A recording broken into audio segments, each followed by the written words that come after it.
I would like to once again address the issue of the Islamic assertion that the Bible is corrupted. We've seen in the responses I've provided to Abdullah from London that this is a common phrase, that the Bible is corrupted. And what is meant by this differs from person to person. The more serious Islamic apologists will try to use the term a little bit more consistently. But on the Muslim street and in YouTube, the Islamic argumentation is considerably less accurate. One gentleman who I believe is from Pakistan, clearly English is not his first language. His videos are filled with typographical errors and things like that, but hey, he's using English as a second language, and at least he's trying, so I hope the English-speaking viewers will try to sort of overlook the bad grammar and misspelled words. But he likes to post videos in response to mine.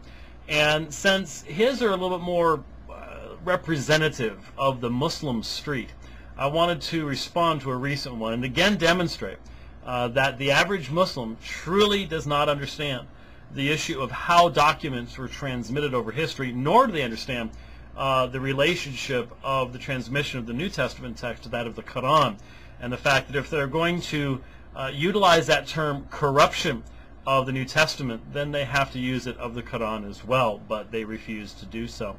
Let's take a look at his first allegation of corruption.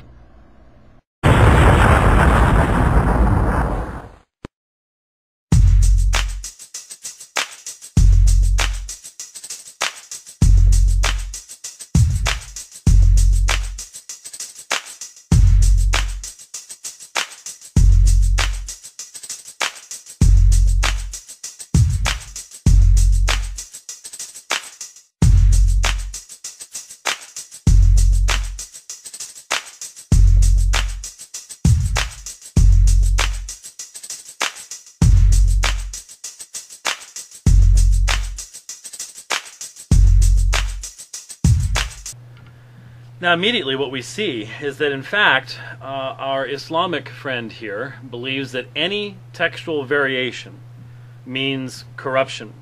And once again I simply point out, since the Quran contained textual variations not only before Uthman but after as well, that means if he's consistent, then the Quran is corrupted, and his conclusion that you cannot trust the Bible would also follow for the Quran as well. So we just simply have to have the same standards that we apply to both. Now what you're seeing on the screen right now is a copy from Codex Sinaiticus from around the time of the Council of Nicaea in AD 325. And Codex Sinaiticus is one of those that in the original hand does not have the phrase the Son of God. If you look very carefully, right above the second line, you will see Son of God written in. Now, it looks a little different to you.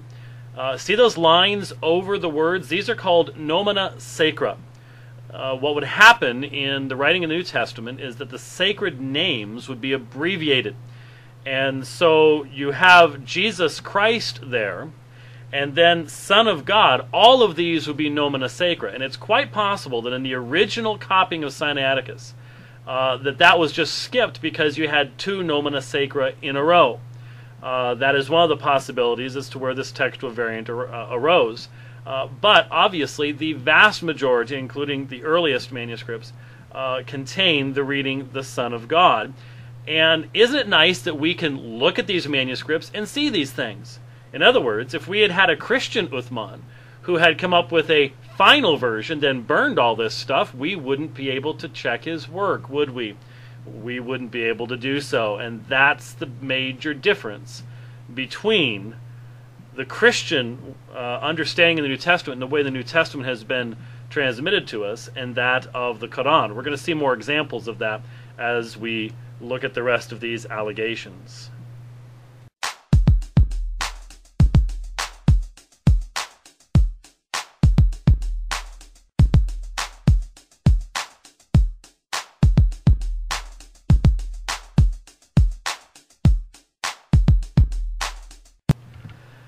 Now, one of the reasons I wanted to do this video was because of this example of what a Muslim thinks is a corruption. Because it's different than what we had in the previous example. In other words, this is not a textual variation where some manuscripts have one reading and some manuscripts have another. No, this is what's called a synoptic variant, or a place where the synoptic gospels do not read identically to one another. Now, of course, if they read identically to one another, why would we need them?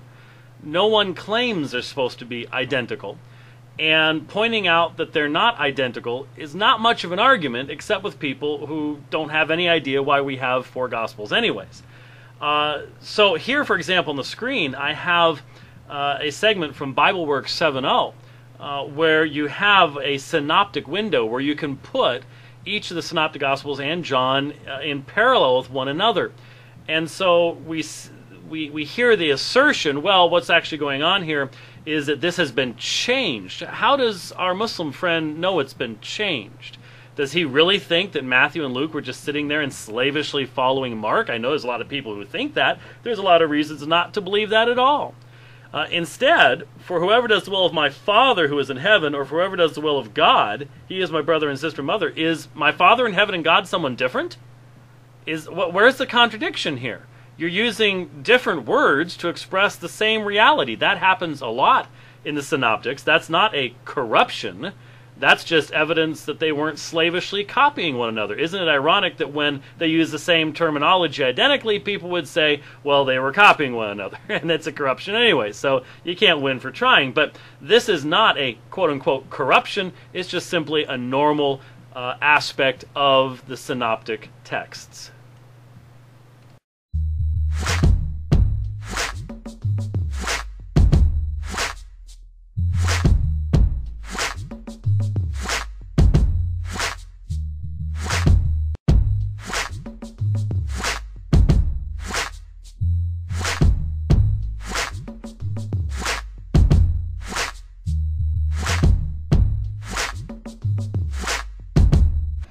Now, in this instance, our friend, I believe, from Pakistan would do well to pick up my book called The King James Only Controversy, because on page 66, 14 years ago, I wrote, Acts chapters 8 and 9 are also rather expanded in the TR, Textus Receptus, due to material brought over from the Latin Vulgate.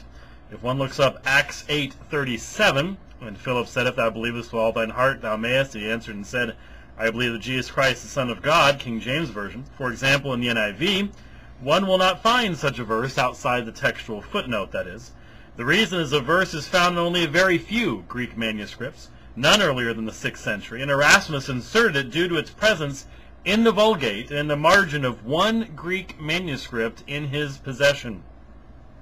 We again note this passage is surely very orthodox and in fact is often laden with emotional attachments as well, making it very easy to preach against its, quote, deletion, end quote, by modern texts. But, of course, we must overcome our emotionalism to again ask the central question, what did Luke write at this point?